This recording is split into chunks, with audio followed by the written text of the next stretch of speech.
خواتین و حضرات، ڈپٹی نذیر احمد کی معروف کتاب منتخب الحکایات میں سے ایک حکایت پیش خدمت ہے۔ ایک مرغ بھوک سے بےتاب ہو کر دانے کی جستجو میں کوڑے کے انبار کو کرید رہا تھا۔ بہت دیر کے بعد ناگاہ ایک بیش قیمت موتی نکلا۔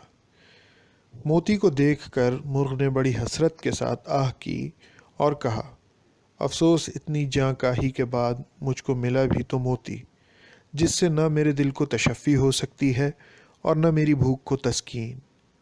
یہ موتی اگر کسی جوہری یا دولت مند کو ملتا تو وہ اس کی قدر کرتا اور اس کو عزیز رکھتا، لیکن میرے لیے ایسی زور کی بھوک میں جوار یا چنے کا ایک دانہ اس سے کہیں بہتر تھا۔